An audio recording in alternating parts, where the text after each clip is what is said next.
আল্লাহ রাসূল বলেন হাউজে কাউসারের কিনারায় পেয়ালা আছে, স্বর্ণের পেয়ালা, পান পাত্র রাখা আছে, আকাশে তারকা যেমন কোনো হিসাব করা সম্ভব না, কত তারকা আছে, তারকা নক্ষত্র কত আল্লাহ বানায় রাখছে, ওর যেরকম কোনো হিসাব নাই, হিসাব করাও সম্ভব না মানুষের কাছে।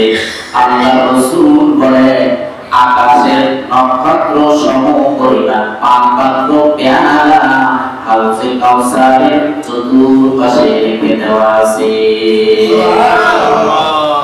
আমার উম্মতরা যখন হাসরের দিনে হাউজে কাউসারের নিকটবর্তী হবে, আমি রাসূল বিজাতে হাউজে কাউসারের পানি পান করায় দিব। আমার উম্মত দলে দলে আসবে আমার কাছে, আমি এই পান পাত্র দিয়ে আমার উম্মতদেরকে পানি পান করায় দিব। আল্লাহ রাসূল বলেন হাউজে কাউসারের পানি কত মিষ্টি, রাসূল বলেন দুধের চেয়েও সাদা, মধুর চেয়েও মিষ্টি, শরবতের চেয়েও অনেক মজাদার হবে সেই পানি, এবং স্বচ্ছ সুন্দর পানি। এই চার গুণে গুণান্বিত হলো হাউজে কাউসারের পানি। শরবতের চেয়েও মজা লাগবে, সাদা সুন্দর স্বচ্ছ পানির চেয়েও সুন্দর, আর হলো দুধের চেয়েও সাদা, মধুর চেয়েও মিষ্টি হবে হাউজে কাউসারের পানি। রাসূল বলেন একদম যে ঢুকাবে ভিতরে, জান্নাতে ঢোকার আগ পর্যন্ত তার তৃষ্ণা লাগবে না। ওই হাউজে কাউসারের পানি আমার উম্মতদেরকে আমি পান করায় দিব। আল্লাহ রাসূল বলেন আমাকে আল্লাহ তাআলা হাউজে কাউসার দিয়ে আমাকে ধন্য করে দিয়েছেন।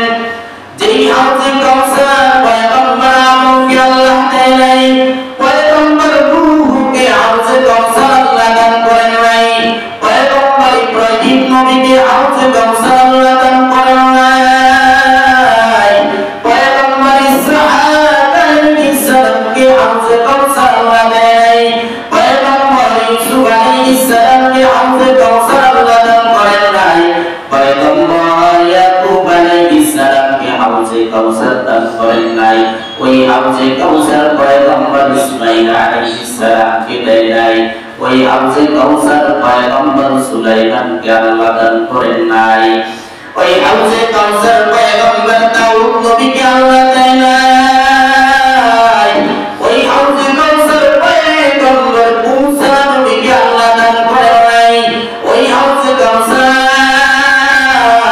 আল্লাহ তাআলা ঈসা পয়গম্বরকে দান করেন নাই। কাকে দিয়েছেন? আমাকে দিয়েছেন। হাসনে ওয়ালি নবী শ্রেষ্ঠ নবী, দুনিয়ার জিন্দেগি তো ওয়ালি শ্রেষ্ঠ নবী। এই হাউজে কাউসার আল্লাহ আমাকে দিয়ে আমাকে ধন্য করে দিয়েছে, আমি পয়গম্বর খুশি হয়ে গেলাম। ও পয়গম্বর, আপনার দুশমনরা আপনাকে কি ধ্বংস করেছে, আমি আপনাকে হাউজে কাউসার দিয়ে ধন্য করে দিলাম। আর সুসংবাদ শুনে যারা আপনাকে বলেছে বিধ্বংস, কয়েকদিন বিধ্বংস হয়ে যাবে, ওদের নাম মিশানো দুনিয়াতে থাকবে না। আর আমি আপনাকে শ্রেষ্ঠ নবী হিসাবে দুনিয়াতে প্রেরণ করেছি। ও পয়গম্বর, আমি আল্লাহর সাথে আপনার নামটাকে এমন ভাবে সিটিকার ফিটিং করে দিয়েছি, দুনিয়ার মানুষ আমার নাম উচ্চারণ করার পাশাপাশি আপনার নাম উচ্চারণ করবে। প্রতি মুহূর্তে আযান হয়, আযানের মধ্যে আশহাদু আন্না মুহাম্মাদান রাসূলুল্লাহ, আল্লাহর ধ্বনি সাথে সাথে পয়গম্বরের নাম। প্রতি মুহূর্তে ফজরের আযান এখানে হয়, একটু পরে অন্য জায়গায় ফজরের আযান হয়, এখানে রাসূলের নাম উচ্চারণ করা হয়, আবার অন্য জায়গায় রাসূলের নাম উচ্চারণ করা হয়, এখানে যোহরের আযান হয়, অন্য সময়তে অন্য দেশে জোহরের আযান হয়, টাইমের ভাগ থাকে, বিভিন্ন জায়গায় এক এক সময় আযান হয়। হিসাব করে দেখা যায় 24টা ঘন্টায় আযান হয় সারা পৃথিবীতে, এক এক সময় টাইমের ব্যবধানে এক এক জায়গায় আযান হয়। এখানে যেই সময় জোহরের আযানের ধ্বনি হয়েছে, অন্য জায়গায় 10 মিনিট পরে আযান হয়। প্রতি সেকেন্ডে সেকেন্ডে আযানের ধ্বনি। ও পয়গম্বর, যারা আপনাকে নিবংশ করেছে, বংশ পরিচয় থাকবে না। আমি আল্লাহ আপনার নামটা আমার নামের সাথে এমন ভাবে সিটিং করে দিয়েছি, আমার নাম উচ্চারণ করার সাথে সাথে আপনার নাম উচ্চারিত হয়ে যাবে। পৃথিবীর পড়তে পড়তে আপনার নাম কেমন ভাবে আল্লাহ সুন্দরভাবে সিটিং করে দিয়েছেন। আপনার সন্তান আমি নিয়ে দিয়েছি, কিন্তু আপনার উম্মতদেরকে আপনার রূহানি সন্তান বানায় দিলাম। কিয়ামত পর্যন্ত আপনার নবুয়ত যারা মেনে নেবে সবাই আপনার রবের রূহানি সন্তান। সুবহানাল্লাহ। তাহলে বংশ পরিচয় কাটটা থাকবে আর কাটটা থাকলো না। যারা মুহাম্মদকে বলেছে আপনার বংশ পরিচয় থাকবে না, তাদের বংশের এখন নাম গন্ধ নাই, কিন্তু মুহাম্মদুর রাসূলুল্লাহ নাম এখনো আছে, কিয়ামত পর্যন্ত থাকবে, জান্নাতে যাওয়া পর্যন্ত মুহাম্মদুর রাসূলুল্লাহ নাম থাকবে। কেমন নবী আল্লাহ বলে আপনার উম্মতরা যদি দোয়া করে আমার কাছে, দোয়ার আগে যদি আপনার উপরে দরুদ না পড়ে, দোয়ার পরে যদি আপনার উপরে দরুদ না পড়ে, ও পয়গম্বর, ওই বান্দার দোয়া আমার আরশের উপরে উঠবে না, আসমানের নিচে ঝুলন্ত থাকবে। আপনার উপরে যখনই দরুদ পড়ে দোয়া করবে, আমি আল্লাহ তাআলার কাছে ওই বান্দার দোয়া উঠিয়ে নেওয়া হবে। সুবহানাল্লাহ। এমন নবী আমরা পেয়েছি। পয়গম্বর, আমি আপনাকে হাউজে কাউসার দিয়েছি, যে নিয়ামত আমি কাউকে দেই নাই। তাহলে হাউজে কাউসারের এক অর্থ হলো নদী, জান্নাতের একটা নদী। হাউজে কাউসার মানে হলো কোরআন। আমি আপনাকে এমন একটা কোরআন দিয়েছি, যে কোরআন আর কোনো নবীকে দেই নাই। আদম সফিউল্লাহকে সহিফা দিয়েছি, ইব্রাহিম পয়গম্বরকে সহিফা দিয়েছি, আর দাউদ পয়গম্বরকে আমি আল্লাহ জাবুর দিয়েছিলাম, মুসা পয়গম্বরকে তাওরাত দিয়েছি, ঈসা পয়গম্বরকে আমি আল্লাহ তাআলা ইনজিল দিয়েছি। কোরআন আসার পরে ওগুলো সব বিধান রহিত হয়ে গেছে, বাতিল হয়ে গেছে। এমন কোরআন নিয়ামত আমি আপনাকে দিয়েছি, কিয়ামত পর্যন্ত কোরআনের বিধান চলবে, আর কোনো বিধান চলবে না। সুবহানাল্লাহ। এমন কোরআন আমি দিয়েছি, যে কোরআনের শুরুতে আমি আল্লাহ এমন সূরা দিয়েছি, সূরাতুল ফাতিহা। সেই সূরাতুল ফাতিহা দাউদ নবীকে যে জাবুর দিয়েছিলেন, ওই জাবুরের ভিতরে নাই, ইনজিলের ভিতরে নাই, তাওরাতের ভিতরে নাই, যত সহিফা আমি দিয়েছি সেগুলোর ভিতরে নাই। যে সূরা ফাতিহা হলো কোরআনের মা, আর একটা সূরা দিয়েছি সূরাতুল ইয়াসিন, যেটা হলো কোরআনের অন্ত। ইন্না আ'তাইনাকাল কাউসার ফাসাল্লি লিরাব্বিকা ওয়ানহার ইন্না শানি'আকা হুয়াল আবতার। আমার আল্লাহ বলেন, আমি আপনাকে হাউজে কাউসার দান করেছি। ও পয়গম্বর, তারা আপনাকে নিবংশ করেছে না, না, আপনার শত্রুরাই নিবংশ। ইন্না শানি'আকা হুয়াল আবতার, নিশ্চয়ই আপনার শত্রুরাই নিবংশ, ওদের বংশ পরিচয় কিছুই বাকি থাকবে না। দ্বিতীয় আয়াতে আল্লাহ বলেন, ফাসাল্লি লিরাব্বিকা ওয়ানহার, আপনার রবের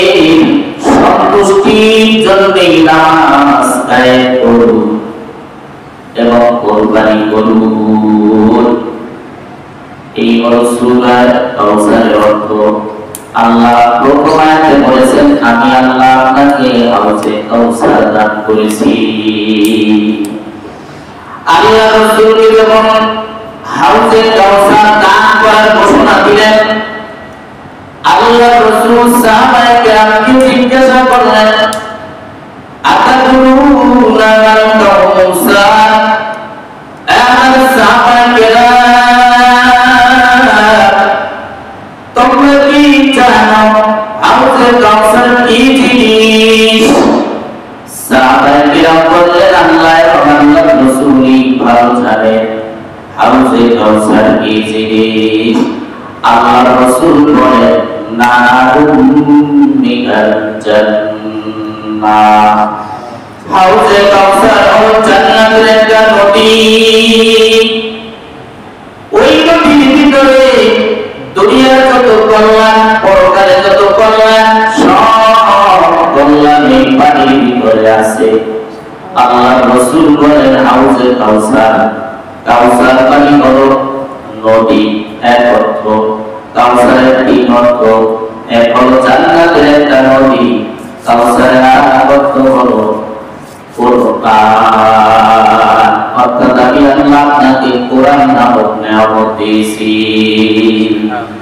কাউসারের তিন নম্বর অর্থ হলো আমি আল্লাহ আপনাকে ও পয়গম্বর আমি আপনাকে রিসালাত দিয়েছি, নবুয়ত দিয়েছি, এমন নবুয়ত দিয়েছি কিয়ামত পর্যন্ত আমি ওরা মানুষ এই হিদায়াতের উপরে রিসালাতের উপরে যারা চলবে তারা হিদায়াত পেয়ে যাবে, এই নবুয়ত যারা পেয়ে নিবে এরা হিদায়াত পেয়ে যাবে, এরা জান্নাতি। অন্য কোনো রিসালাত চলবে না। ও পয়গম্বর আমি আল্লাহ আপনাকে হাউজে কাউসার দিয়েছি। আল্লাহ রাসূল বলেন ও আমার সাহাবায়ে কেরাম আমি যেদিন মেরাজের রজনীতে জান্নাতের মধ্যে জান্নাত পরিদর্শন করার জন্য ঢুকলাম, আমি ঘুরতে ঘুরতে একটা নদীর কিনারায় গিয়ে দাঁড়ায় গেলাম। নদীর পানিগুলো প্রবাহিত হচ্ছে, আমি নদীর পানির ভিতরে হাত ঢুকায়া দিলাম, হাত ঢুকায়া দিলাম, দেওয়ার পর আমি দেখলাম মিষ্টির চেয়েও সুগন্ধময় পানি। আমি তাকায় দেখলাম ওই হাউজের পাড়গুলো স্বর্ণের দ্বারা তৈরি, পাড়ে আছে তাবু, যে তাবুগুলো মণি মুক্তার খচিত। আমি ওই হাউজের ভিতরে হাত ঢুকায়া দেওয়ার পরে আমি জিবরাইলকে জিজ্ঞাসা করলাম ভাই জিবরাইল এটা কিসের নদী? জিবরাইল বললেন পয়গম্বর এটা হলো ওই হাউজে কাউসার, যে হাউজে কাউসার আপনাকে আল্লাহ তাআলা দান করেছে। সুবহানাল্লাহ। আল্লাহ রাসূল বলেন এই হাউজে কাউসারের কিনারায় পেয়ালা আছে, স্বর্ণের পেয়ালা, পান পাত্র রাখা আছে, আকাশে তারকা যেমন কোনো হিসাব করা সম্ভব না, কত তারকা আছে, তারকা নক্ষত্র কত আল্লাহ বানায় আছে, ওর যেরকম কোনো হিসাব নাই, হিসাব করা সম্ভব না মানুষের কাছে। আল্লাহ রাসূল বলেন আকাশের নক্ষত্র সম পরিমাণ পান পাত্র পেয়ালা হাউজে কাউসারের চতুর্পাশে রেখে দেওয়া আছে। আমার উম্মতরা যখন হাসরের দিনে হাউজে কাউসারের নিকটবর্তী হবে আমি রাসূল বিজাতে হাউজে কাউসারের পানি পান করায় দিব। আমার উম্মত দলে দলে আসবে আমার কাছে, আমি এই পান পাত্র দিয়ে আমার উম্মতদেরকে পানি পান করায় দিব। আল্লাহ রাসূল বলে হাউজে কাউসারের পানি কত মিষ্টি, রাসূল বলেন দুধের চেয়েও সাদা, মধুর চেয়েও মিষ্টি, শরবতের নামের সেই পানি এবং স্বচ্ছ সুন্দর পানি, এই 4 গুণে গুণান্বিত হলো হাউজে কাউসারের পানি। শরবতের চেয়েও মজা লাগবে, সাদা সুন্দর স্বচ্ছ পানির চেয়েও সুন্দর, আর হলুদ দুধের চেয়েও সাদা, মধুর চেয়েও মিষ্টি হবে হাউজে কাউসারের পানি। রাসূল বলেন কেউ যে ঢুকাবে ভিতরে জান্নাতে ঢোকার আগ পর্যন্ত তার তৃষ্ণা লাগবে না। ওই হাউজে কাউসারের পানি আমার উম্মতদেরকে আমি পান করায় দিব। আল্লাহ রাসূল বলেন আমাকে আল্লাহ তাআলা হাউজে কাউসার দিয়ে আমাকে ধন্য করে দিয়েছেন। যেই হাউজে কাউসার পয়গম্বর আদমকে আল্লাহ দেয় নাই, পয়গম্বর নূহকে হাউজে কাউসার আল্লাহ দান করেন নাই, পয়গম্বর ইব্রাহিম নবীকে হাউজে কাউসার আল্লাহ দান করেন নাই, পয়গম্বর ইসহাক আলাইহিস সালামকে হাউজে কাউসার আল্লাহ দেয় নাই, পয়গম্বর ইউসুফ আলাইহিস সালামকে হাউজে কাউসার আল্লাহ দান করেন নাই, পয়গম্বর ইয়াকুব আলাইহিস সালামকে হাউজে কাউসার দান করেন নাই। ওই হাউজে কাউসার পয়গম্বর ইসমাঈল আলাইহিস সালামকে দেয় নাই, ওই হাউজে কাউসার পয়গম্বর সুলাইমানকে আল্লাহ দান করেন নাই, ওই হাউজে কাউসার পয়গম্বর দাউদ নবীকে আল্লাহ দেয় নাই, ওই হাউজে কাউসার পয়গম্বর মূসা নবীকে আল্লাহ দান করেন নাই, ওই হাউজে কাউসার আল্লাহ তাআলা ঈসা পয়গম্বরকে দান করেন নাই। কাকে দিয়েছেন? আমাকে দিয়েছেন। হাসরে ওয়াদি নবী শ্রেষ্ঠ নবী, দুনিয়ার জিন্দেগিতে ওয়াদি শ্রেষ্ঠ নবী। এই হাউজে কাউসার আল্লাহ আমাকে দিয়ে আমাকে ধন্য করে দিয়েছে, আমি পয়গম্বর খুশি হয়ে গেলাম। ও পয়গম্বর, আপনার দুশমনরা আপনাকে নিবংশ করেছে, আমি আপনাকে এই হাউজে কাউসার দিয়ে ধন্য করে দিলাম। আর সুসংবাদ শুনেন, যারা আপনাকে বলেছে নিবংশ, একদিন নিবংশ হয়ে যাবে, ওদের নাম মিশানো দুনিয়াতে থাকবে না।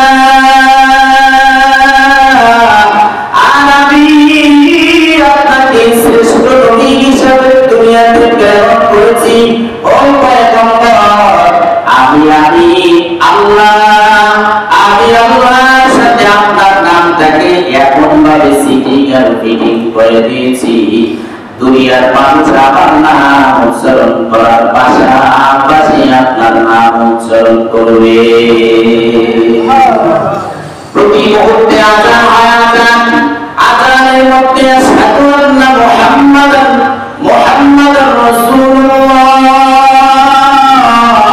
আল্লাহর প্রতি সাথে সাথে পয়গম্বরের নাম। প্রতি মুহূর্তে ফজরের আযান এখানে হয়, একটু পরে অন্য জায়গায় ফজরের আযান হয়, এখানে রাসূলের নাম উচ্চারণ করা হয়, আবার অন্য জায়গায় রাসূলের নাম উচ্চারণ করা হয়, এখানে যোহরের আযান হয়, অন্য সময় দেখবেন অন্য দেশে যোহরের আযান হয়। টাইমের বাদ থাকে, বিভিন্ন জায়গায় এক এক সময় আযান হয়। হিসাব করে দেখা যায় 24টা ঘন্টায় আযান হয় সারা পৃথিবীতে, এক এক সময় টাইমের ব্যবধানে এক এক জায়গায় আযান হয়। এখানে যে সময় যোহরের আযানের ধ্বনি হয়েছে, অন্য জায়গায় 10 মিনিট পরে আযান হয়। প্রতি সেকেন্ডে সেকেন্ডে আযানের ধ্বনি। ও পয়গম্বর, যারা আপনাকে নিবংশ করেছে, বংশ পরিচয় থাকবে না। আমি আল্লাহ আপনার নামটা আমার নামের সাথে এমন ভাবে সিটিং করে দিয়েছি, আমার নাম উচ্চারণ করার সাথে সাথে আপনার নাম উচ্চারিত হয়ে যাবে। পৃথিবীর পরতে পরতে আপনার নাম কেমন ভাবে আল্লাহ সুন্দরভাবে সিটিং করে দিয়েছেন।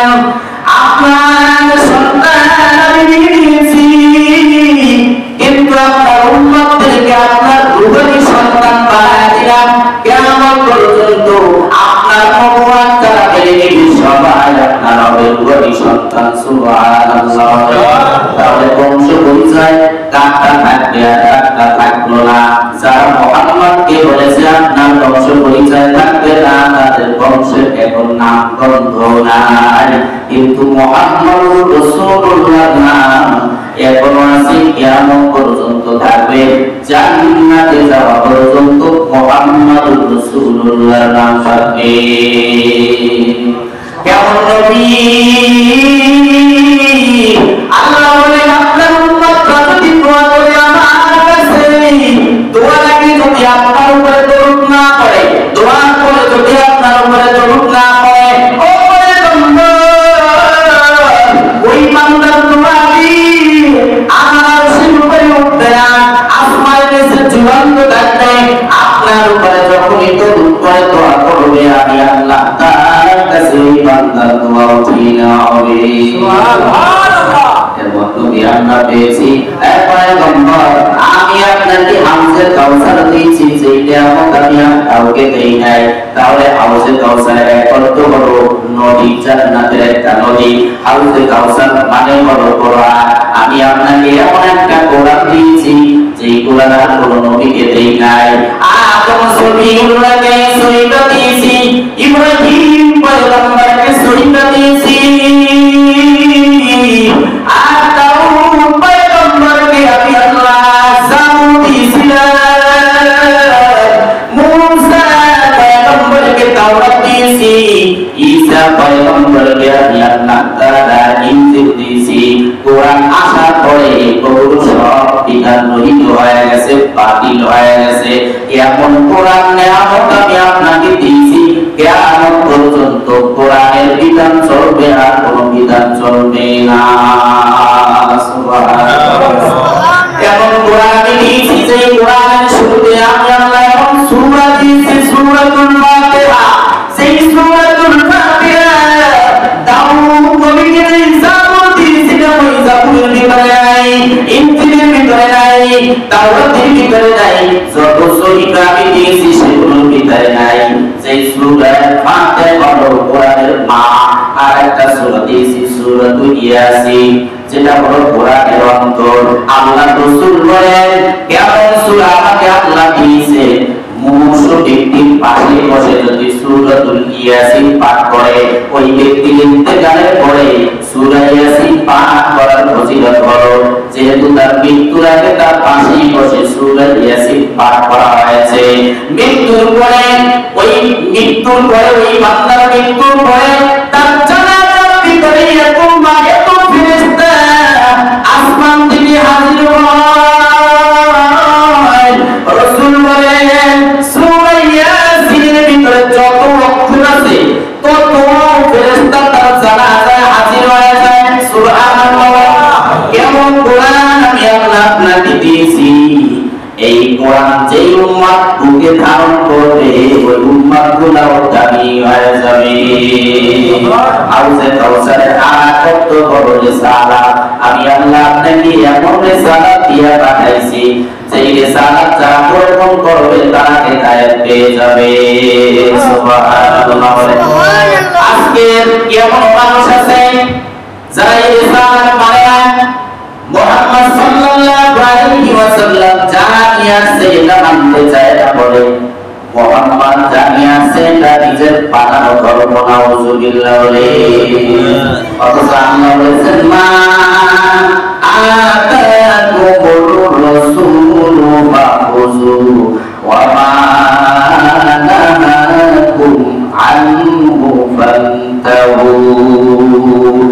তোমাদের কাছে রাসূল জানিয়ে আসছে তা গ্রহণ করো, আর রাসূল যা থেকে নিষেধ করে তা তোমরা বর্জন করো। তাহলে আল্লাহ নির্দেশ দিয়েছেন, রাসূল জানিয়ে আসছে, মুহাম্মদুর রাসূলুল্লাহ জানিয়ে আসছে, ওটাই আমার দ্বীন, আমার ইসলাম, আমার বিধান। ঠিক না ভাই? কিন্তু যারা বলে কুরআনটা মানা যাবে না, মুহাম্মদের বানানো, তাহলে বেঈমান আসিফ ইবনে ওয়াইল যে কথা বলেছেন, এই আসিফ ইবনে ওয়াইল দুনিয়াতে নাই, তার বংশ নাই, কিন্তু তার চেহারা চামুন্ডা এখনো জমিনে আছে। ঠিক না ভাই? আসিফ কথা বলেছিল মুহাম্মদের ব্যাপারে, এখন যারা কথা বলবে তারাও আসিফ খালাতো ভাই। কথা ঠিক না ভাই? এরপরে আল্লাহ বলেন ফাসাল্লি লিরাব্বিকা ওয়ানহার। আমি যে আপনাকে কাউসার নামক নিয়ামত দিয়েছি, আল্লাহ রাসূল বলেন আনাস ইবনে মালিক 10 বছরের কাফের সাহাবী, ইসলামী থেকে হাদিস।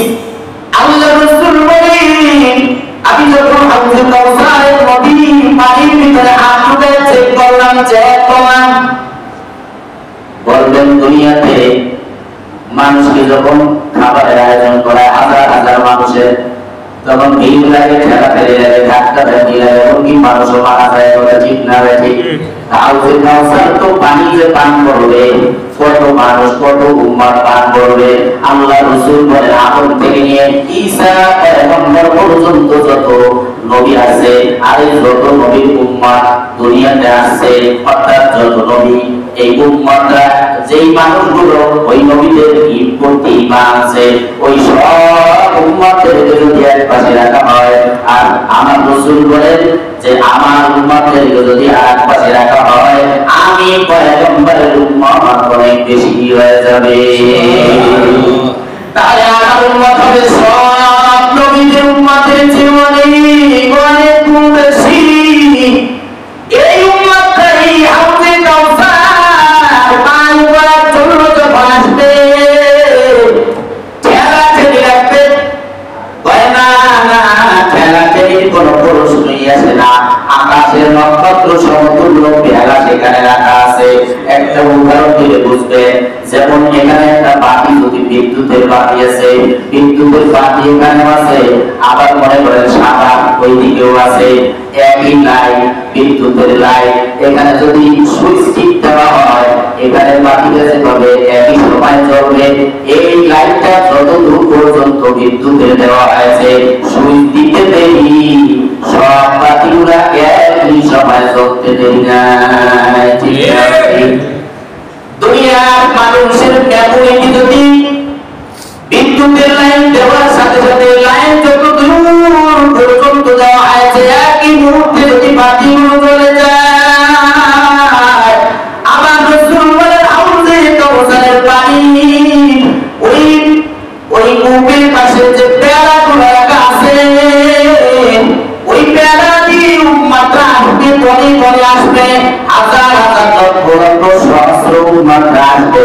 আমি আল্লাহ রাসূল নিজে পানি পান করব পেয়ালা দিয়ে। আমার পাশে থাকবে আবু বকর, আমার উপর পাশে থাকবে হযরত ওমর, সাহাবায়ে কেরাম থাকবে। আমি রাসূল নিজে পানি পান করায় দিব। সামনের উম্মত যেভাবে পানি আগে পাবে, ওই দলের পিছনে যে আছে সে একই টাইপে পানি পেয়ে যাবে। দেরিও হবে না, দেরিও হবে না। এরপরে আল্লাহ রাসূল বলেন আমি হাউজে কাউসারের এই কূপের দিকে তাকায় দেখলাম সুন্দর সুন্দর পাখি উঠতেছে। হযরত ওমর বলেন ও পয়গম্বর, ওই পাখিগুলো খুব সুন্দর। আল্লাহ রাসূল বলেন ওই পাখিগুলো খুব সুন্দর। হযরত ওমরকে আল্লাহ রাসূল বলেন ওই পাখিগুলো গোশত যে খাবে, পাখিগুলো যত সুন্দর, যারা খাবে তার গোশত তারা তার থেকেও বেশি সুন্দর হয়ে যাবে। মণিমুক্তা ছিলেন না, মণিমুক্তার উপর দিয়ে হাউজে কাউসার প্রবাহিত। আটটা পা আছে, একটা পুকুর গরম করলে যেরকম চতুর্পাশে পা থাকে, রাসূল বলেন পা গুলো হবে স্বর্ণের। আমি তাকায় দেখলাম তাঁবু আছে সুন্দর করে দেখানো। তাফসীরের কিতাবে এসেছে হাউজে কাউসার হলো দৃষ্টিনন্দন, তার দেখার মতন একটা হাউজ। এই হাউজের চতুর্পাশে পাখিরা উঠতেছে, চতুর্পাশে তাঁবু বসিত আছে, মণিমুক্তা বসিত। আমি পানি পান করাইতে থাকবো। আসরের দিনে একটা দল আমার উম্মতের একটা দল ওই দিন পানি পান করার জন্য যখন সামনে আসবে, মাঝখানে হঠাৎ করে পদ্মা হয়ে যাবে, অথবা ফেরেশতারা থেকে তাড়া দিবে, পানি পান করতে দিবে না। আমি পয়গম্বর ডেকে বলবো কেন তাদেরকে আমার কাছে আসতে দেওয়া হয় না? ফেরেশতারা ডেকে বলবে আল্লাহ বলেন আমার হাবিব যেই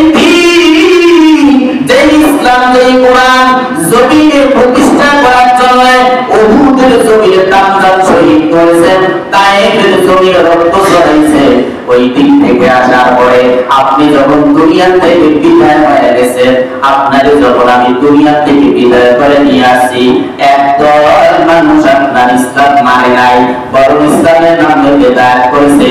ওরা মুনাফিক, ওরা বেঈমান, ওরা ইসলামকে ওরা মডেল বানাইছে সামনে ওদের স্বার্থ হাসিল করার জন্য।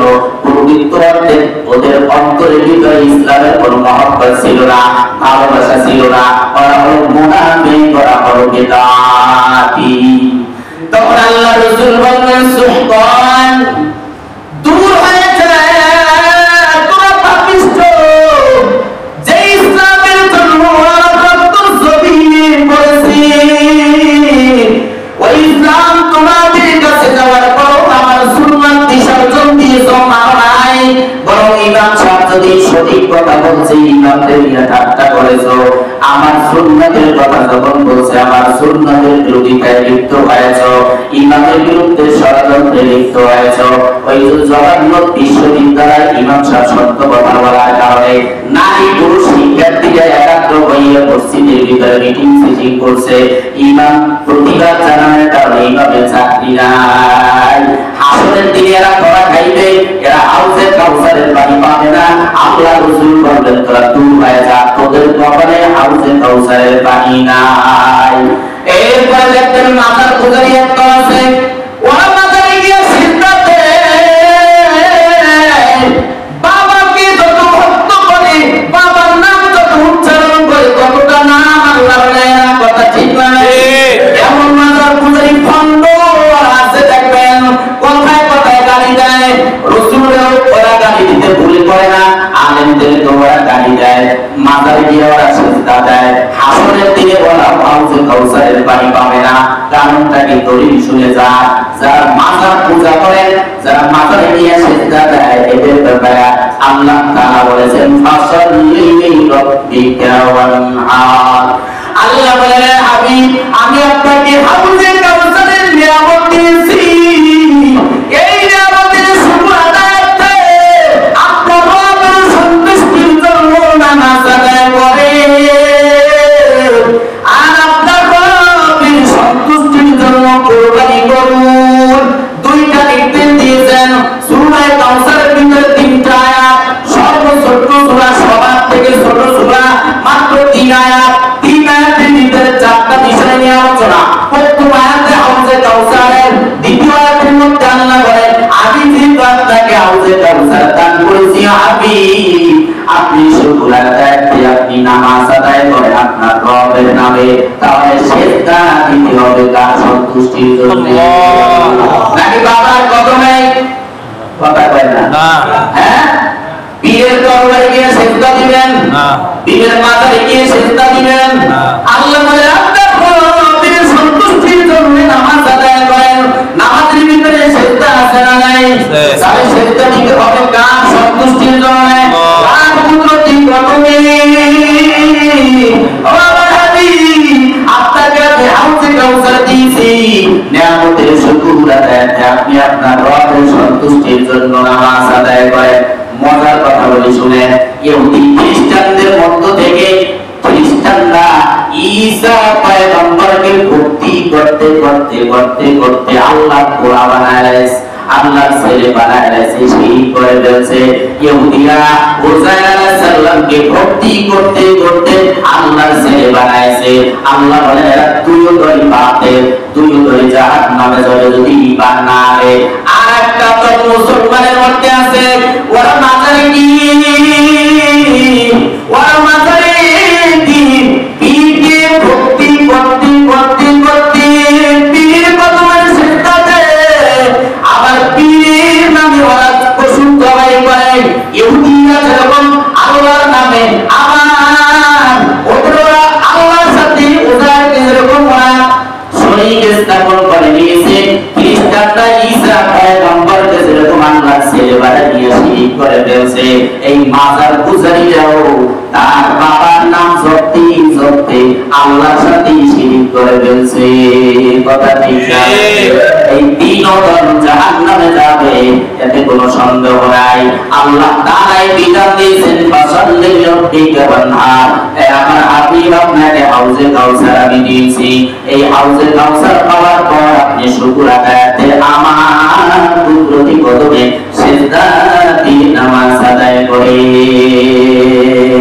তাহলে ইহুদি বা খ্রিস্টানরা আল্লাহর সাথে শিরক করছে, ঈসা আর উযায়রকে ছেলে বানাইয়া মাজার পূজাইয়া মাজারে সিজদা দিয়ে আল্লাহর সাথে শিরক করছে, আবার বাবার নামে কুরবানি দেয়।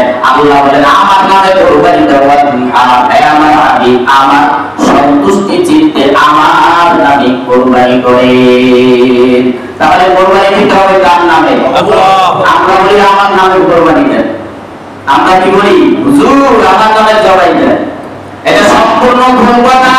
বলতে হবে আমার পক্ষ থেকে আল্লাহর নামে কুরবানি। বুঝেন নাই? আমার পক্ষ থেকে কার নামে কুরবানি? আল্লাহ তাজিম করেছে আমার নাম ব্যতীত যে পশু জবাই হবে ওর গোশত খাওয়া সম্পূর্ণ হারাম। এই যে পীরের দরবারে যে সমস্ত পশুগুলো জবাই হয় অধিকাংশ ক্ষেত্রে দেখা যায় বাবার নাম নিয়ে জবাই করে। বাবার নাম নিয়ে যদি জবাই করা হয় ওটা খাওয়া হারাম, খাওয়া যাবে না, ওটা হারাম হয়ে যাবে। আল্লাহর নামে কুরবানি করতে হবে। আল্লাহ বলেন ওয়ানহার, আপনি কুরবানি করুন। এক নাম্বার আদেশ দিয়েছে আপনি নামাজ আদায় করুন আপনার রবের সন্তুষ্টির জন্য। সন্তান হয় না, আল্লাহ সন্তান দিয়েছে।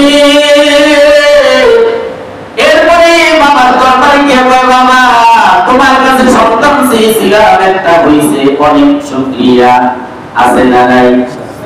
অথচ সন্তান থেকে ওরা কে বলেন না, কে সন্তান দেয় না কে? আল্লাহ। সন্তান ছেড়ে দেয় কে? মেয়ে দেয় কে? না কোনো স্ত্রীর ক্ষমতা আছে নাকি? স্বামী আছে খালি মেয়ে হলো বিদায়, স্ত্রীর বিদায় না, খালি মেয়ে হয় একটার পরে একটা, একটার পরে একটা। ছেলের আশায় আশায় করতে করতে চারটা মেয়ে, এমন স্ত্রী কইছে পঞ্চম মেয়ে যদি হয় তোর কপালে খারাপ আছে, বাপের বাড়ি যাওয়া লাগবে। আছে না? অথচ ছেলে দেয় কে? মেয়ে দেয় কে? যদি না দেয় তাও আল্লাহর ক্ষমতা। এখানে স্ত্রীর কোনো ক্ষমতা নেই। যদি বলা হয় স্ত্রীর দোষ, তাহলে আমি বলবো স্বামীর তোমার দোষ। স্ত্রী তো ধারণ করে, কথা ঠিক আছে? স্ত্রী তো ধারণ করে, বুঝতেছেন? স্ত্রী ধারণ করে, স্ত্রীর দোষ নাই, স্বামী তোমার দোষ নাই। মারামারির দরকার নাই তোমার। তারা যদি আল্লাহ চারটা মেয়ে দেয় আর একজনের ঘরে দেখবা চারটা ছেলে দিয়ে রেডি করে রাখছে তোমার মেয়েগুলো বিয়ে দেওয়ার জন্য। ঠিক না? ঠিক। আল্লাহ হিকমত বুঝা বড় কঠিন। আল্লাহ বলেন পয়গম্বর আমি আল্লাহ যে আপনাকে নিয়ামত দিয়েছি হাউজে কাউসার, এজন্য দুইটা কাজ আমার সন্তুষ্টির জন্য আপনি করবেন। একটা হলো আমার সন্তুষ্টির জন্য আপনি নামাজ পড়ুন, দুই নাম্বার হলো আপনি আমার সন্তুষ্টির জন্য কোরবানি করুন। তাহলে নামাজ আদায় করতে হবে কার সন্তুষ্টির জন্য? বলেন না? আমরা খালি জুমা পড়ি সারা সপ্তাহে পড়ি না, তাহলে কার খুশির জন্য পড়ি? আমার কথা শয়তান। হ্যাঁ শয়তান। সারা সপ্তাহে খবর নাই, খালি জুমা পড়ি আর ঈদের দিন নামাজ পড়ি, আর কোনো নামাজের খবর নাই। বুঝা গেল এই নামাজগুলো আমি রবের সন্তুষ্টির জন্য আদায় করি না, এটা সামাজিকতা রক্ষা করার জন্য আদায় করি। ঠিক না? কষ্ট পাইতেছে? উচিত কথা, এটা উচিত কথা, বাস্তব কথা। নামাজ পড়বেন না কেন? আল্লাহ বলে ওয়াসাল্লি, নামাজ পড়ুন, ওয়াসাল্লি রাব্বিকা ওয়ানহার, আপনার রবের সন্তুষ্টির জন্য। এজন্য রবের কুদরতি কদমে সিজদা দেওয়া ফজিলত, বরকত, নিয়ামত আর কোন কিছু নাই। পৃথিবীর সব একদিকে, রবের কুদরতি সিজদা দেওয়াটা আরেকদিকে। এজন্য আল্লাহর কুদরতি কদমে যারা সিজদা দেয় আল্লাহ বড় খুশি হয়ে যায়। 90 বছর লাগাইয়া আল্লাহ নাফরমানি করেছে। 90 বছর পরে গিয়ে আল্লাহ কুদরতি কদমে যখন সিজদায় পড়ে গেছে, ও তো এর মানি এতদিন বুঝি নাই, আজকে বুঝতে পেরেছি আপনার কুদরতি কদমে আমি সিজদা দিয়া দিলাম।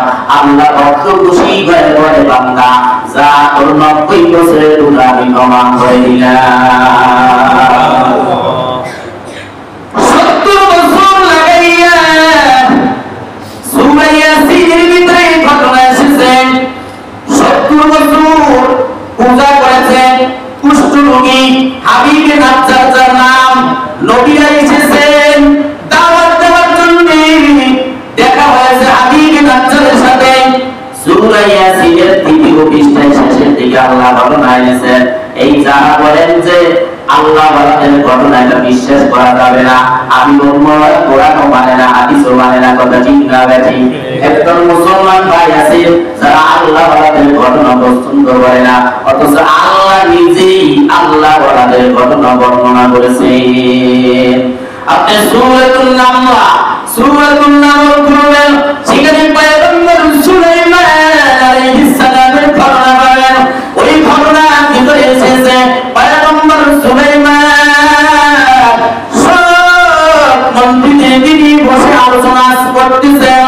এমন সময় হুদহুদ পাখি এসে খবর দিল, আপনার পার্শ্ববর্তী দেশ সাবা, ওই দেশের ভিতরে একজন নারী বিলকিস সে শাসন করতেছে। খবরটা পাওয়া মাত্র পয়গম্বর সুলাইমান একটা চিঠি লেখলেন। চিঠির শুরুতে বিসমিল্লাহ লেখলেন। এই জন্য সূরাতুন নামলের ভিতরে 2 বার বিসমিল্লাহ, সূরা শুরুতে বিসমিল্লাহ, ভিতরে আর বিসমিল্লাহ। ওই চিঠি লিখে হুদহুদ পাখির কাছে দিয়ে দিল, তাড়াতাড়ি চিঠি পৌঁছায় দেয়। চিঠি নিয়ে চলে গেল। ওই রানী বিলকিসের সিংহাসনটা কেমন ছিল? 12টা গেটের ভিতরে তার সিংহাসন, এত সুন্দর। তাফসীরে কিতাবে আছে রানী বিলকিস সব সময় রাতে যখন ঘুমায় যায়, তার প্রাসাদের উপরে একটা ছিদ্র ছিল। পূর্ব দিকে যখন সূর্য উদয় হয়, সূর্যের আলোটা তার ওই ছিদ্র দিয়ে, প্রাসাদের ছিদ্র দিয়ে যাতে তার বিছানা মখমলের চাদরের ভিতরে যাতে লাগে, পড়ে যায় সূর্যের আলোটা। এই সূর্যের আলো পাওয়ার পরে যাতে তার ঘুম ভেঙে যায়, এইভাবে সে তার রাজপ্রাসাদটা সুন্দরভাবে সাজাইয়া বানাইছে। হুদহুদ পাখি গিয়ে ওই ছিদ্রের ভিতরে আড়াল করে দাঁড়ায় গেছে। পরে ঘুম শেষ হয়ে যাওয়ার পরে রানী বিলকিস উঠল, কি ব্যাপার, আমার সূর্যের আলো পড়লো না আজকে? তাকায় থাকে ছিদ্র বন্ধ। এরপরে থেকে সামনে কাগজ পড়ে আছে। কাগজ খুলে যখন দেখলো, রানী বিলকিস, তোমার সব সভাসদ, তোমার মন্ত্রীরা যারা আছে সব সহরিয়া, তুমি এমত বিলম্বে আমার দরবারে হাজির হয়ে যাও। সাথে সাথে রানী বিলকিস তার মন্ত্রীদেরকে ডেকে বললেন, পয়গম্বর সুলাইমান সারা বিশ্বের বাদশাহ, সে আমার কাছে চিঠি পাঠিয়েছে। আপনারা কি বলেন? সবাই পরামর্শ দিল, চলে আমরা চলে যাই। হুদহুদ পাখি এসে খবর দিল, ও পয়গম্বর সুলাইমান, আপনার রানী বিলকিস তার মন্ত্রীদের নিয়ে আসতেছে। সুলাইমান পয়গম্বর বলেন, আমি চাই রানী বিলকিসের ওই সিংহাসনটা, এত বিশাল সিংহাসন, রানী বিলকিস আমার সামনে উপস্থিত হওয়ার আগে ওই সিংহাসনটা আমার সামনে উপস্থিত করতে আমি চাই। এমন কে আছো? কলা ইফরিত। কোরআনে আল্লাহ বলেন ইফরিত নামের একটা জিন দাঁড়ায় গেছে।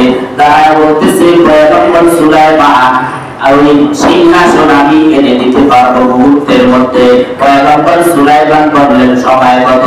আপনি মিটিং শুরু করছেন, মিটিং শেষ করবেন, এর মধ্যে আমি এনে দিব। সুলাইমান পয়গম্বর বললেন, না, এত সময়ের মধ্যে আনতে তুমি পারবা না, বরং আরো কম সময়ের মধ্যে এনে দিতে হবে। তখন একজন আল্লাহর বান্দা দাঁড়ায় গেল। ওই বান্দা নবীও ছিল না, কিন্তু তিনি ছিলেন আল্লাহওয়ালা। আল্লাহওয়ালার ঘটনা কোরআনে পাওয়া না দেখো ওই আল্লাহওয়ালা তারাই বলতেছে পয়গম্বর আমি আরো কম সময়ের মধ্যে রানী বিলকিসের সিংহাসন সামনে উপস্থিত করতে পারবো। ওই সময় কত ওই চোখের পলক দিছে, পলক করার আগেই দেখবেন সিংহাসন হাজির। কেমনে আল্লাহ বলেন কোরআনের ইলম তার ভিতরে ছিল, ওই লোকটা ইসমে আজম জানতো। ইসমে আজম যখন বলে আল্লাহর কাছে দোয়া করছি চোখের পলকে রানী বিলকিসের ওই সিংহাসন আর এক দেশ থেকে মুহূর্তের মধ্যে আল্লাহ হাজির করে দিয়েছেন। এই ঘটনা বলা আছে আল্লাহওয়ালাদের ঘটনা, এটা বিশ্বাস করা যাবে না যারা বলে ওরা আরে বাতের কথা ঠিক না। হাবিবে নাজ্জারের কথা বলছি সূরা ইয়াসিন পড়বেন তৃতীয় পৃষ্ঠার শেষের দিকে আল্লাহ বলেন হাবিবে নাজ্জারের সাথে যখন নবীরা আছে দোয়া নবীরা আয়েশা যখন দাওয়াত দিল যে আপনি মুসলমান হয়ে যান, সে ছিল মূর্তি পূজার 70 বছর লাগাইয়া যে মূর্তি পূজা করছে সরম সরম বলছে, কিন্তু সে ছিল কুষ্ঠরোগী, তার কুষ্ঠরোগ ভালো হয় না। যখন দাওয়াত পাইছেন হাবিব নাজ্জার বলেন পয়গম্বর থেকে আমি যদি মুসলমান হয়ে যাই আপনাদের ধর্ম গ্রহণ করি আমার কুষ্ঠরোগ ভালো হবে কিনা। তখন নবীরা বলল আপনি যদি মুসলমান হন আমরা আল্লাহর কাছে দোয়া করব আপনার কুষ্ঠরোগ ভালো হয়ে যাবে। সুবহানাল্লাহ। কালিমা পড়ে যখন হাবিব নাজ্জার ওই মুসলমান হয়ে গেল তখন সাথে সাথে আল্লাহ তাআলা কুষ্ঠরোগ ভালো করে দিলেন। এরপরে চলে গেছে একটা গুহার ভিতরে হাবিব নাজ্জার, সেখানে গিয়ে ইবাদতে লিপ্ত হয়েছে। আমি বলেছিলাম 90 বছর আল্লাহর দেবীটা করছে, কিন্তু 90 বছরের পরে কুদরতি কদমে আল্লাহ যখন সিজদা দিয়েছে আল্লাহ পিছনের সব গুনাহ মাফ করে দিয়েছে। যেমন হাবিবে নাজ্জারের গুনাহ আল্লাহ মাফ করে দিয়েছে। ওই গুহার ভিতরে ঢুকে হাবিবে নাজ্জার যখন আল্লাহর কুদরতি কদমে সিজদায় পড়ে গেছে কান্না শুরু করে দিয়েছে। আল্লাহ তাআলা হাবিবে নাজ্জারের 70 বছরের গুনাহ মাফ করে দিয়েছে। এজন্য ফাসাল্লি রাব্বিকা ওয়ানহার, রব্বির কুদরতি কদমে যদি সিজদা দেওয়া হয় তাহলে জীবনের গুনাহ মাফ হয়ে যায়। এজন্যই তো হাদিসে আছে যে ব্যক্তি ফজর পড়বে আবার যোহর পড়বে মাঝখানে সগীরা গুনাহ আল্লাহ মাফ করে দিবেন, যোহর পড়বে তো আসর পড়বে মাঝখানে সগীরা গুনাহ আল্লাহ মাফ করে দিবেন। এ বান্দা, এ আমার ভাই, আমরা দুনিয়াতে যত নেকের কাজ করব কার সন্তুষ্টির জন্য করব? কুরবানি কার জন্য? না না, মুসলমান ইয়া দিছি কুরবানি না দিলে বেয়া খুশি আছে না নাই? গত বছর কুরবানি দিছি, এবছর যদি না দেই মানুষ আমাকে খারাপ করবে, সমালোচনা করবে, এজন্য কুরবানি দেয়। ওনার কুরবানি তো হবেই না, যদি অংশীদার হয় কুরবানি দেয়, বাকি অংশীদারের কুরবানি হবে না। কুরবানির মাসালা কিন্তু খুব শক্ত, তাড়াতাড়ি করে ইনশাআল্লাহ আসবে। সম্মানিত হাজিরিন, আমি সূরাতুল কাউসারের ভিতর থেকে কয়েকটা কথা আল্লাহ বলেছেন। প্রথম আয়াতে বলেছেন আমি আল্লাহ আপনাকে হাউজে কাউসার দিয়েছি, নিয়ামত পেয়ে আপনি আপনার রবের সন্তুষ্টির জন্য নামাজ আদায় করেন। এখান থেকে আমাদের জন্য মেসেজ হলো আমরা ইবাদতের নামে যা কিছু আদায় করব তার সন্তুষ্টি যখন কোনো জিনিস আমার হাসিল হবে, কোন নিয়ামত আমি পেয়ে যাব, কার শুকরিয়া আদায় করব? আল্লাহুম্মা লাকাল হামদ ওয়া লাকাশ শুকর, সমস্ত প্রশংসা ওই আল্লাহ, সমস্ত শুকরিয়া ওই আল্লাহ যেই আল্লাহ আমাকে এই নিয়ামত দিয়েছে। সুবহানাল্লাহ। কত বছর কুরবানি করার তৌফিক দিয়েছেন, আলহামদুলিল্লাহ। এই বছর যদি আল্লাহ তৌফিক দেয় আলহামদুলিল্লাহ। তারপরে আল্লাহ বলেন নাহারের কয়েক অর্থ সবাই নেই। এক অর্থ হলো কুরবানি করা, নাহার মানে হলো উট। সৌদি আরবে তো উট কুরবানি দেওয়া হয়, আর নাহার মানে হলো উটকে কুরবানি দেওয়া না, রক্ত কুরবানিত করে দেওয়া। এজন্য নাহারের এক অর্থ হলো রক্ত কুরবানিত করে দেওয়া। নাহারের আর এক অর্থ হলো কুরবানি করা, যেভাবে আমরা গরু ছাগল সোয়া জবাই দিই, এটা অর্থ। 3 নাম্বার আরেকটা অর্থ, এটা হলো ডান হাত বাম হাতের উপরে রেখে নাভির নিচে বাঁধা, এটা হলো নাহারের আরেক অর্থ। বুঝেন নাই? নাহারের আরেক অর্থ কি? ডান হাত বাম হাতের উপরে রেখে নাভির নিচে বাঁধা। আর এইটাও আমরা এই যে আমরা যে আমল করি কোরআনে আছে না নাই?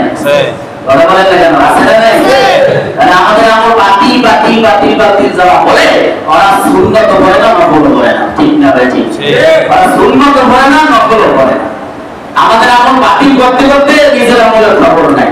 আবার জিকিরের বিরোধিতা করে বা আল্লাহ আল্লাহ জিকির বলে জায়েজ নাই, এটা পাইছে কই? কোরআনে কোন জায়গায় আছে? এই যারা জিকিরের বিরোধিতা করে ওরা জিকিরও করে না, আর নিজেরাই জিকির করে না, এই জন্য জিকিরের বিরোধিতা করে। আপনি পান নাই কোরআন তালাশ করেন না, আপনি পাবেন কেমনে? আল্লাহ বলেছেন ইয়া আইয়ুহাল্লাযীনা আমানু যকুরুল্লাহা যিকরান কাসীরা, এই বান্দারা আল্লাহর নাম বেশি বেশি জিকির করো, আল্লাহ জিকির বেশি বেশি করো। সূরা মুজাম্মিল পড়বেন, ওখানে আছে ওয়াজকুর রাব্বাকা ওয়াজকুর ইসমা রাব্বাকা। হে নবী, আপনি আপনার রবের নামের জিকির করেন। তাহলে রবের নাম আছে কয়টা? বলেন না? 99টা নাম আছে না? এই নামগুলো আমাদের মাদ্রাসা ছাত্রগুলোর ভিতরে জমা আছে, এরা মুখস্থ করে। হাদিসে আছে এই নামগুলো যারা মুখস্থ করবে এরা জান্নাতি। সুবহানাল্লাহ। সব নামের মধ্যে প্রথম নাম হলো নাম হলো আল্লাহ। তাহলে আল্লাহ তো বলেন যে আমার নামের জিকির করতে। তাহলে আমার নাম হলো 99টা, এর মধ্যে প্রধান হলো আল্লাহ। মানে আল্লাহ আল্লাহ জিকির যদি জায়েজ না, এই কথা কোন মুসলমান বলতে পারে? না। বলেন না কেন? মুসলমান বলতে পারে না। সে বলে ও জিকিরই করে না। কথা ঠিক না? বেশি জিকিরের বিরোধিতা যারা করে যে ইল্লাল্লাহ জিকির জায়েজ নাই, কত কথা। হ্যাঁ, এই জিকিরের বিরোধিতা যারা করে ওরা জিকির করে না। দেখবেন, চেক করে দেখবেন, আমি দেখছি ওরা জিকির করে না। এজন্য সম্মানিত হাজিরিন, ইবাদত যত আছে সব ইবাদতগুলো করতে হবে কার সন্তুষ্টির জন্য? সূরা কাউসারের এটাই শিক্ষা যে তোমরা যত ইবাদত করবে সব করবে আল্লাহর সন্তুষ্টির জন্য। টাকা দিয়েছি আমি, কুরবানিও দেব আমার নামে, নাকি আমার নিজের নামে? না, কার নামে দিতে হবে? আল্লাহর নামে, আমার পক্ষ থেকে, আমার পক্ষ থেকে। আল্লাহ তাআলা আমাদের এই সংক্ষিপ্ত আলোচনা থেকে সব ইবাদতের সন্তুষ্ট এবং সব ইবাদতের মাকসাদ একমাত্র আল্লাহকে করে ইবাদত করার তৌফিক আমাদেরকে দান করেন বলে আমিন। সর্বশেষ কথা, আল্লাহ তাআলা শেষ আয়াতে বলেছেন ইন্না শানিআকা হুয়াল আবতার। এই চারটা কথা বলেছেন তিনটা আয়াতে। প্রথম আয়াতে কাউসারের কথা বলেছেন, দ্বিতীয় আয়াতে নামাজ, তারপর কুরবানি, তৃতীয় আয়াতে আল্লাহ বলেছেন যে আপনার শত্রু যারা, এতবি আপনার শত্রু যারা, যারা আপনাকে বলছে নিবংশ, আপনার বংশ রক্ষা হবে না, ওরাই নিবংশ, ওরাই হুয়াল আবতার, ওরাই লেজ কাটা, ওদের বংশ পরিচয় আমি দুনিয়াতে রাখবো না। কথা ঠিক না? ঠিক। কিন্তু যুগে যুগে ওদের চেলা চামুন্ডা আসবে আপনার বিরোধিতা করার জন্য। কথা ঠিক না? ঠিক। একটা কথা বলি ভাই, রাসূল আসছেন 1400 বছর আগে, কোরআন আসছে 1400 বছর আগে, 1450 বছর চলতেছে। এর মাঝখানে কোরআনের একটা জেদ বা নুকতা দূর করা বা বাতিল করার ক্ষমতা কোন বাদশা, কোন রাজা বাদশা, কোন ক্ষমতাদার হইছে? না, পারছে না। নাম নিশানা একদম মুছে দিতে পারছে? যেহেতু 1450 বছর হয়ে গেছে, আমরা আছি 1450 বছর পরে, রাসূলের ইন্তেকালের 1450 বছর পরে আইসাও আমরা সেই পূর্ণাঙ্গ কোরআনটা পেয়েছি, রাসূলের নামটাও পেয়েছি, আল্লাহকেও পেয়েছি, কাবা ঘরকেও যেহেতু পেয়েছি, কিয়ামত পর্যন্ত রাসূলের নামও এই জমিনে থাকবে, কোরআনও থাকবে, হাদিসও থাকবে, সুন্নাতও থাকবে, সব থাকবে, ইসলাম ধর্মও থাকবে। কিন্তু এদের বিরোধিতায় যারা আসবে ওদের নাম নিশানাও থাকবে না। কথা ঠিক না? ইমামের বিরোধিতা করবে, হাদিসের বিরোধিতা করবে, মসজিদের বিরোধিতা করবে, হাদিসের বিরোধিতা করতে গিয়ে যারা হাদিসের উল্টা কথা বলবে, কোরআনের উল্টা কথা বলবে, ওদের নাম নিশানাও জমিনে থাকবে না। কিন্তু মুহাম্মাদের নাম জমিনে শুধু নাই, জমিনের তলদেশে যেমন আছে, 7তম আসমানের উপরে যেমন আছে, কিয়ামতের দিনের পরেও মুহাম্মাদুর রাসূলুল্লাহর নাম থাকবে। কথা ঠিক।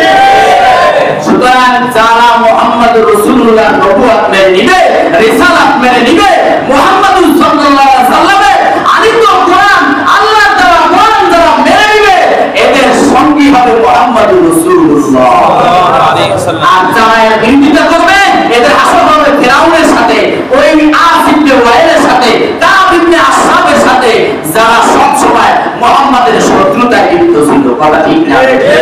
এজন্য আমরা রাজি আছি তো কোরআনের পক্ষে থাকার জন্য, ইনশাআল্লাহ, এর পক্ষে থাকার জন্য, ইনশাআল্লাহ, ইসলামের পক্ষে থাকার জন্য, মুনাফিকি না, বেঈমানি না, বিতর্ক